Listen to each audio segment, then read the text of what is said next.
Can we welcome to the Babar Bar stage, Tony Smith?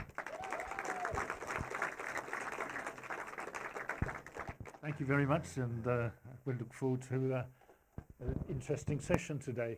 Can I first ask how many people have either ridden a horse or worked with horses? Put your hands up, please. Oh, well, fantastic. You don't need me then. I can. Well, okay. It's going to be a little bit about the horses that we've had over the years. And we're going to go back many years to start with, right back to 60 million years ago, when we had our first horses appear on Earth. And you see here an ordinary pussycat in black, but the skeleton is the skeleton of the first horse that was a horse found in Wyoming in Texas. And you see it's about the same size. And at that time, the substance grass didn't exist 60 million years ago. So they must have browsed on all sorts of berries and things like that. But of course, it was a herbivore, and it had to eat herbs, and in particular, right out in the open plains, when the grass did start to appear, it had to protect itself. And because it's a herbivore, it had to really run very fast to keep away from the predators. So naturally, if you want to run fast, you get longer legs. And we see here the legs of the horses as they originally, on the left-hand side, is a very old type of horse. And then as we go into the three-toed horse, they live for quite a long time, several million years. And we come to the right-hand side, which is the more modern horse. Now you see already on the left-hand side, the little finger has the thumb has disappeared. The thumb still exists on the horse, but it's just a little bit of gristle. Can someone tell me what the name of it is? Yes, somebody said it. Chestnut. Well done. Oh, excellent. Chestnut. It's a little bit of gristle halfway up the leg, and that was the remnants of what was the thumb. So it is a five, like we have 1 bone, 2 bones, 5 bones. It's similar to that. And very soon you see the thumb, the little finger disappears in the three-toed horses, and then the 2 fingers either side of the main middle finger, they gradually disappear as well, until we get the modern horse on the right-hand side. And even then, you still got the splints, as they're called, on the leg, on the right-hand side. You can't quite see them very well. But when people bandage their legs up and go to a show, that's because they are protecting the splints, these 2 little remnants of those 2 fingers there of the horse. So it stands round on its middle finger, and that makes it go fast when it's got a longer leg as well. And it had to go fast because if it did, for instance, when it was born, if it didn't get up quickly, it would be preyed upon by being left, because the whole herd would move along. So we see here a newborn foal, and literally it's probably about a minute old, and already the foal is trying to get up, and that is actually truth. It's not a fiddled around picture. It is actually about 1 minute old, and within about 2-3 minutes it'll be up on its fed on its legs, trying to balance itself, because it's got to get the balance right for its standing up for the first time. And then in no time at all goes to the milk bar and drinks the milk, the colostrum, from the mare. Horses made over the years completely different. There used to be an enormous horse that was so big, much bigger than the cart horse is now. It didn't live long in its stage. But you see here a cart horse and a little Shetland pony. The Shetland pony is actually very ill. You can see, well, you can't see very clearly its backbone. If you feel through the fur, you would see it's got its ribs showing and so on. So it's actually a very ill horse. And then we come to the other forms of horses, which are the zebras, and the one on the right-hand side is a quagga. Now, the quagga doesn't exist anymore. It used to be in South Africa particularly, but it was killed and wiped out by the Boers in the last century, I think it was. But the zebra is the same equus. That's the name of the species of the horse, equus. So there are quite a varieties. They are thinking of being able to bring a quagga back again. It's just got the stripes on the fore part of the horse genetically by, well, they've actually almost done it. And we see here, going back about 30,000 years, the cave paintings in the north glacial belts of Spain and places like that, in the caves where people, humans existed this time, of course. They're painting the pictures of the horses. And you see the top left-hand one there with what are obviously arrows or spears. So they were used for meat. They actually killed them for meat originally. And the one in the second on the left at the bottom there is like a black and white one. What do we call a black and white horse? Piebald. What do we call the brown and white? Skewbald. That's right. Well done. Good. Yes, so we've got a troop of those along the bottom there. This is a rain ring. Now, in the old times, probably 100,000 years ago, they did have carts, but the wheels were solid wheels, probably just round with a couple of bits of wood nailed in some way across to make it work. But of course, it's no good in warfare. In warfare, you need a vehicle that's going to go quickly. So the spoked wheel was developed, much lighter, and this is the rein ring on the front of a chariot where the reins would go through there, and it's actually made of silver, the little onager on the top there, a mule. So that is actually something that was found. And we ought to say something about these creatures here, the Assyrian horsemen. They were fantastic horsemen. As you see, they are firing a curved bow. You cannot have a long bow, which is like 6 foot high, on the back of a horse. It's too unwieldy. It doesn't work.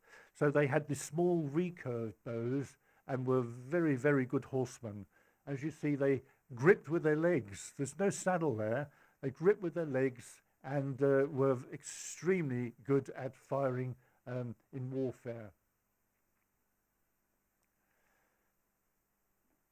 When the Romans were here, they didn't have stirrups either. And you can see here a chap called Jim, a friend of ours, who is at Pevensey Castle, I think it is. And he's got no stirrups there because he hasn't got a saddle as well. So we're talking about sort of 1,000 noughts up to about 400 AD when the Romans were here. They didn't have saddles, so they had to grip with their knees. And all those who have said they ride horses will know that when you want to ride, you've got to grip hard with your knees to hold on tight. It's much easier with a saddle. And it's much easier with stirrups, of course. And if we go on to look at this Chinese warrior, he has got a saddle. And because he's got a saddle, he can have stirrups. So stirrups come in around about this time, 650 AD. They didn't exist very much before that. And so from then onwards, the stirrups became more and more popular and much easier. You didn't have to grip so hard with your knees and so on. So this is a stone relief from that time. We got here the Trojan horse. That is purely mythological. There is no evidence that the Trojan horse existed, although there was war with Troy, but the Trojan horse has no evidence, written evidence for it at all. However, the chap on the left-hand side also doesn't exist. He's the centaur, the astrological sign for Sagittarius. But the chap on the right-hand side, I've seen its skeleton, and the skeleton is in the Army Museum in London, and it is Napoleon's horse. All right, hands up. What is Napoleon's horse's name at the Battle of Waterloo? Anybody say? Shout it out. No, not Copenhagen. Right, Marengo. Marengo. Okay, well, we've got the next one down there, the Duke of Wellington's horse. Now, that is the answer that you gave just now. Duke of Wellington's horse at the Battle of Waterloo was called Copenhagen. Alexander the Great's horse. Who said that? Put your hand up. Well done. Bucephalus. Bucephalus, yes. Also named a town after the horse. Bucephalus was killed at the age of 33, I think it is, or 31. Brought Alexander out of the battle, having been shot with arrows and so on, and it dropped dead afterwards, having brought Alexander out of the battle, though. So, yes, Bucephalus. And Dick Turpin's horse, Black Bess, all right, Black Bess, supposed to have done, London to York in 3 days, so on. This is perhaps a bit more difficult. The offspring of Medusa and the sea god Poseidon. Who said that? Put your hand up. Well done. Pegasus. Pegasus. Yes, you all know what Pegasus is, right? Yes, the winged horse. Okay, well, a little bit about the Battle of Hastings, which we're not far from Hastings. William of Normandy gets his army from France and then brings over the horses. As you see, the horses are actually in the boats there. He brings the horses with him, and I don't know, there's about 350 boats bring over and land in Norman's Bay area. And then they all congregate at Standard Hill. Now, Standard Hill does exist near Ninfield. If you go to Ninfield, Standard Hill farm is there. And he rallies his troops there. And then they all start to say, right, Harold's coming down from Stamford Bridge, marching down to stop him. So William gathers his army and moves to near where battle exists now. Didn't, of course, exist in those days. It was more open countryside. And Harold comes down and pitches himself on the top of Senlac Hill, as it's called. So we see here the Normans in the foreground, the infantry and the cavalry. And Harold has got his close bodyguard with red shields up on the hill there, all the way strong, right across the top there. In fact, of course, they would have been all the way from, if you know battle, from the fire station right down the high street, right down to Lower Lake. They would have stretched all the way along there. And they turn, and for, first of all, it's missiles, stones, arrows, all sorts of things firing. And then it gradually, the infantry move forward and the cavalry do as well.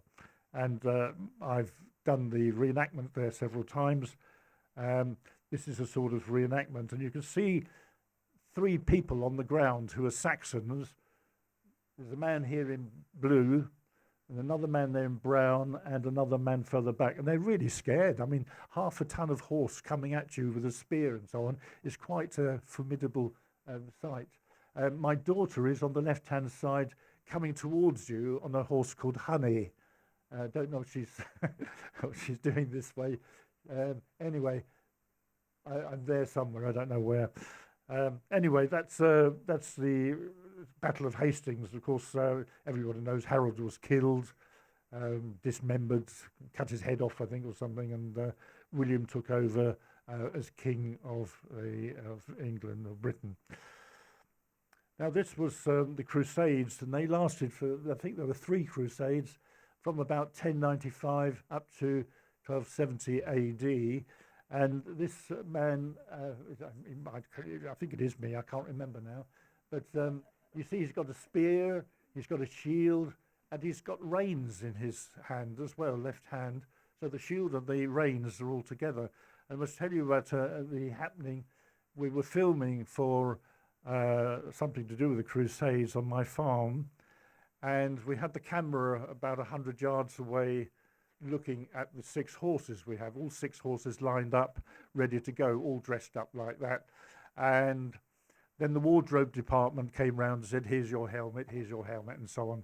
So we put our helmets on, and I reached for the chin strap, and there wasn't one. I thought, oh, yeah, there ought to be.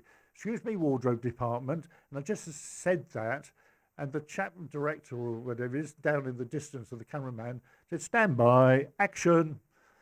And then we had to walk to start with, then trot, and then canter, and then gallop. And we had to pretend rather, to spear the enemy and when we got near the camera. So off we go walking, and I knew to the trot. Well, what happens in the trot? Goes up and down, doesn't it? So this helmet goes up and down, and there's only two little slits that I had to see where we're going. And I'm supposed to go to the right-hand side of the camera, and the other three horses go to the left-hand side of the camera. So we go along, and I can't touch the helmet because I've got the spear in my hand, I've got the reins in the other hand, full reins, and the shield.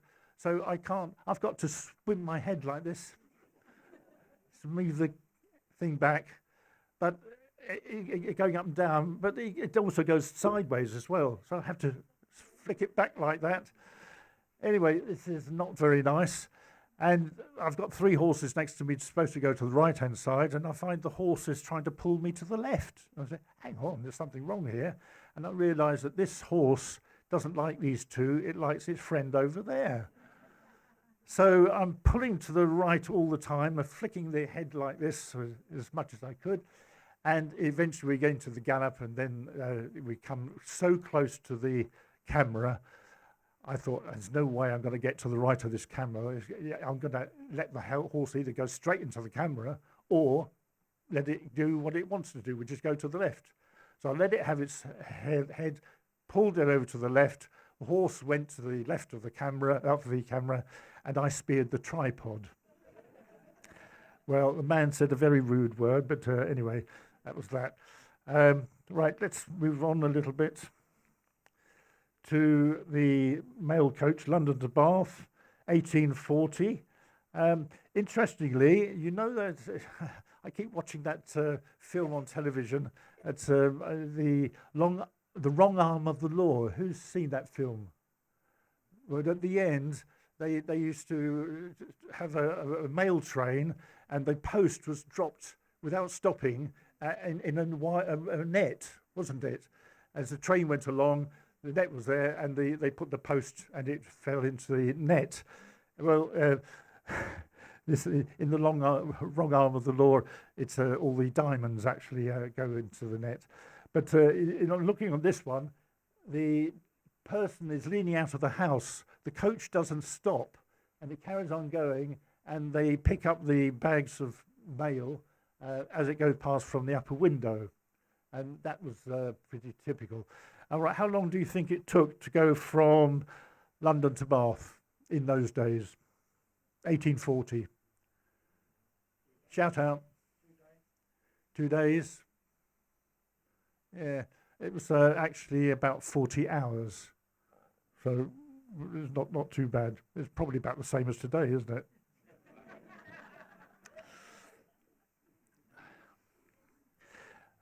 Yeah, opening up the Wild West, we've got here the Wells Fargo coaches, team of 6 horses. Must be quite something to control those, but we see on the films how they did that very well.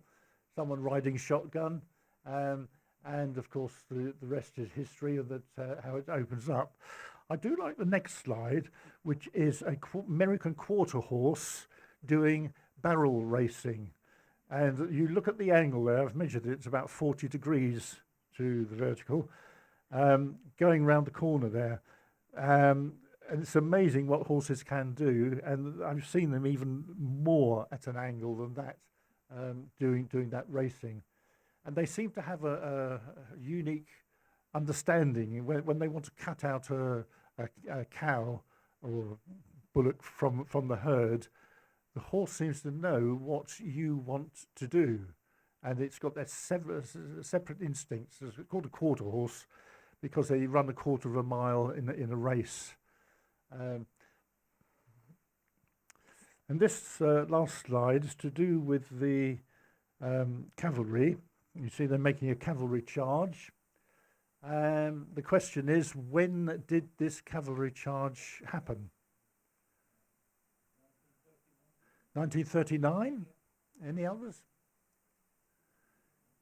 it's tempting to say the First World War, isn't it? But if you look, they've got guns on their backs as well. But you're very close. It's 1941, and they're Polish cavalry going along.